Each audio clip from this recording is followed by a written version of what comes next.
this is story time. Welcome. We're going to start with a hello song. It's called Hello Friends. Then we're going to do a stretch and jump right into our story.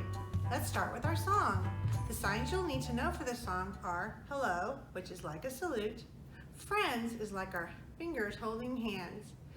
Time is like you're telling time on a watch. And say is tapping your chin 2 times. Tap, tap. We're going to sing the song 2 times. Here we go. Hello, friends. Hello, friends.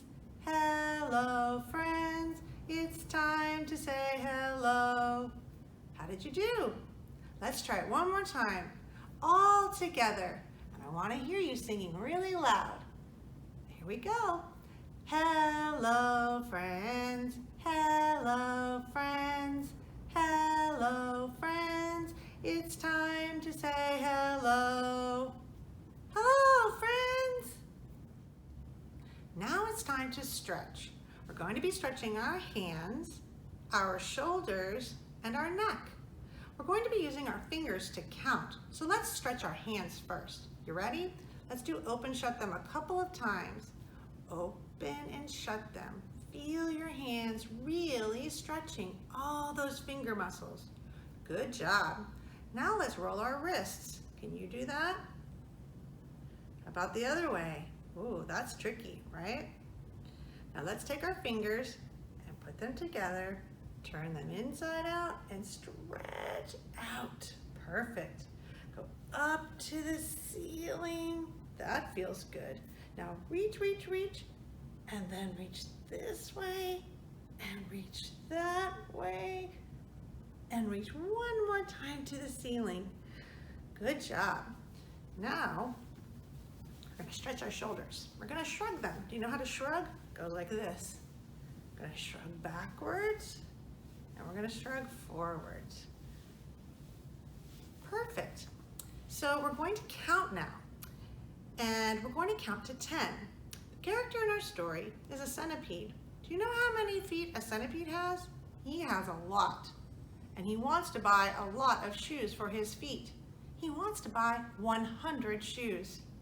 So we're going to count to 100. But first we're going to start with 10. So let's count our 10 fingers first.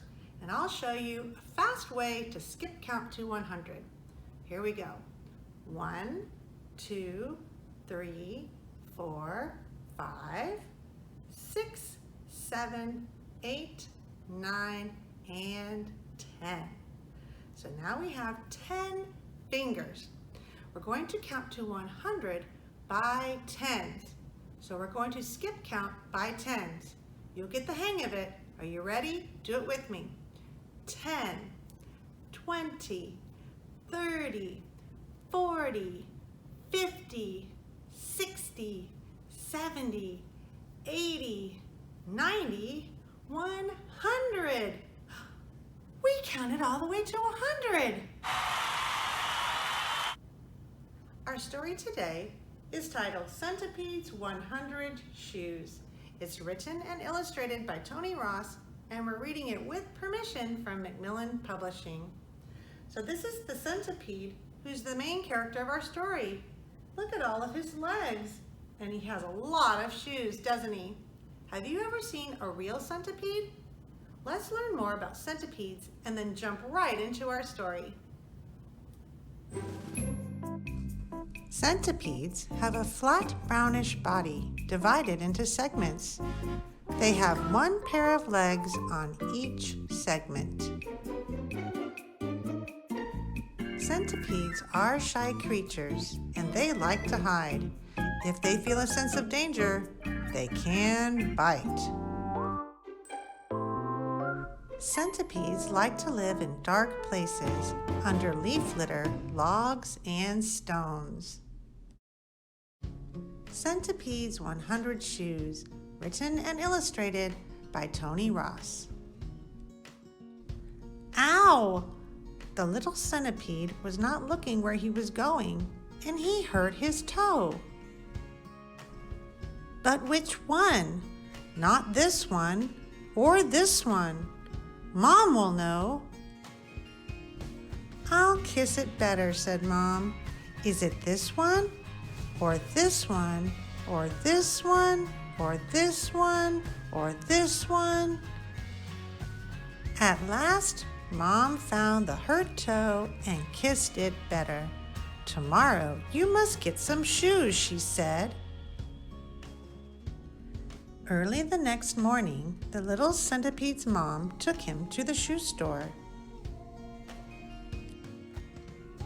100 shoes, please, said the little centipede. 50 left ones and 50 right ones. Why do you want 100? Asked the shoe seller.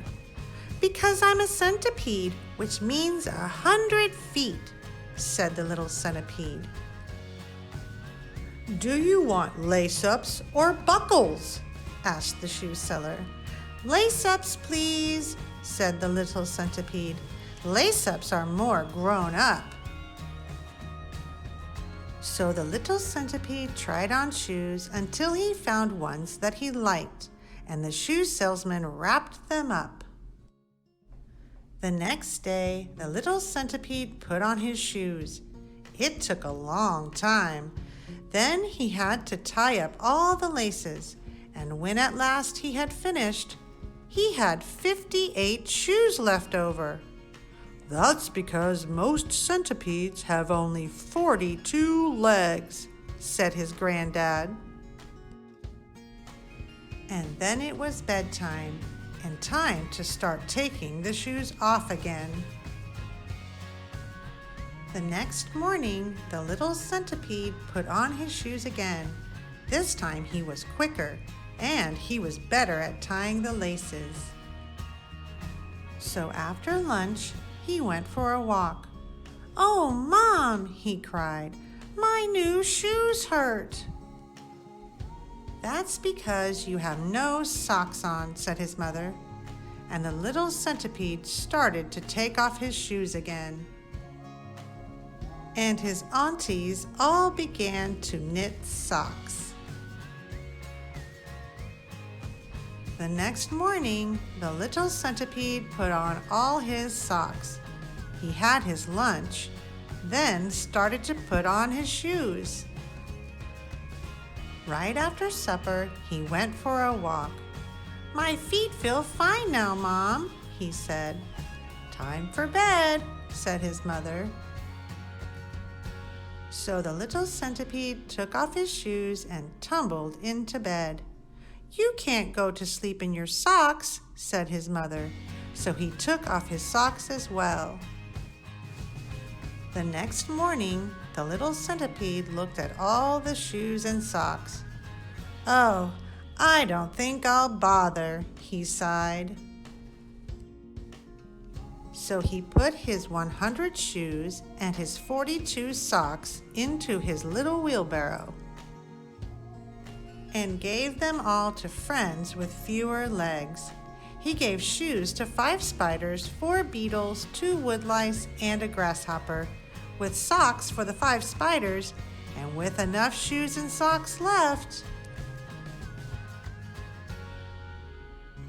for 2 worms. Well, did Centipede find all the shoes and socks he needed? He did, didn't he? What did he do when he decided he didn't need them anymore? He shared them. That's right. Have you ever had more than enough of something and you shared with your family or your friends? That's really a nice thing to do, isn't it? Well, our story time is over this week. I'm so glad that you joined me, and until we see each other again, keep reading.